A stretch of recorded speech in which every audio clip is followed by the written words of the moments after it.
झन्डा फरफराउने हो झन्डा मात्रै फरफराउने जस्तो देखिन्छ भन्नुभयो सोल्टी भाले बासु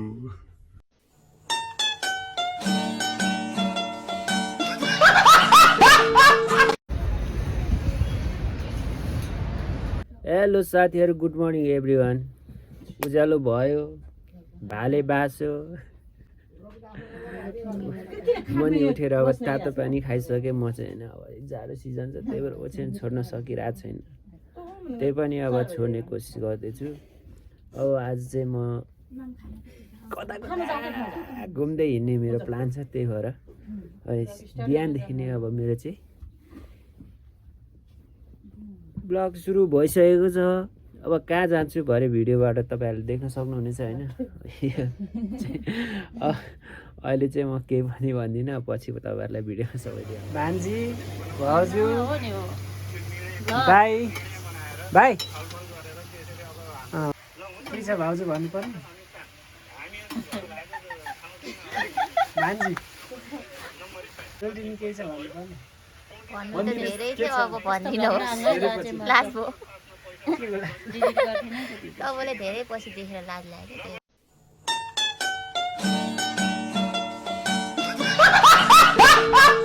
भान्जीले अघि देख्ने बित्तिकै मामा बुढो हुनुभएछ भन्छ। हुनु पनि अब 2 मुरी पुग्न लाग्यो, अब बुढो पनि कसरी नहुनु होइन। एक पाठीमा कति माना हुन्छ भान्जी? 8 माना हुन्छ ल। झन्डा फरफराउने हो झन्डा मात्रै फरफराउने झन्डा मात्रै फरफराउने को जस्तो देखिन्छु भन्नुभयो सोल्टी। मेरो साइलो अङ्कल भाउजू हो। आस्था चाहिँ यस्तो साइड चाहिँ के ठ्याक्कै म तपाईँहरूको साइला अङ्कलै जस्तै हो। अनि म अङ्कल भनेर हेरेर भइरहेको साइनोले मात्रै सोल्टियो, तर अङ्कलै हो। म अब सबैले अङ्कलै भन्छन्, गाडीमा चढेर अङ्कलै भन्छन् मलाई। त्यही भएर अङ्कल ल सोल्टी नमस्ते। नमस्ते। भाग्यमा नि हुनु, अझै बढेर ठुलो ठुलो हुनु ल। अब त बढ्दैन भयो, हस् बढ्नु न भने ठिक छ। त बढ्दैन के का। अब बढ्नु भनेर चाहिँ म चाहिँ आशीर्वाद दिन्छु होइन। नानी यता हेर्नु त, उहाँ चाहिँ हाम्रो घरको नयाँ पाहुना हो। म चाहिँ यहाँ पेप्सीकोला टाउन प्लानिङ गर्छु होइन। अब यहाँ चाहिँ अब भाइसँग जाँदैछु। भाइले चाहिँ ड्राइभ गरिराखेको छ।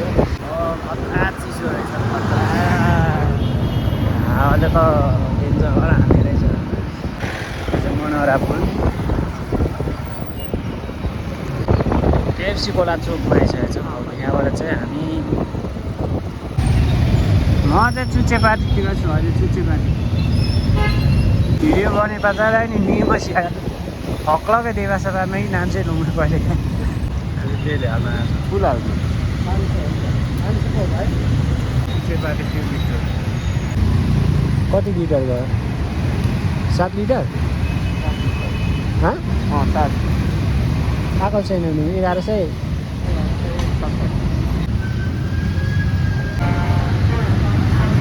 हामी चाहिँ तेल पनि हालिसकेको छौँ। अब हामी चाहिँ फर्क्यौँ।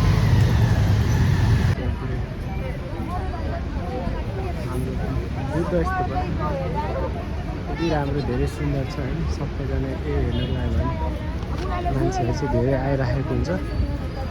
त्यही भएर चाहिँ यहाँ तपाईँहरूले पनि देख्न सक्नुहुन्छ।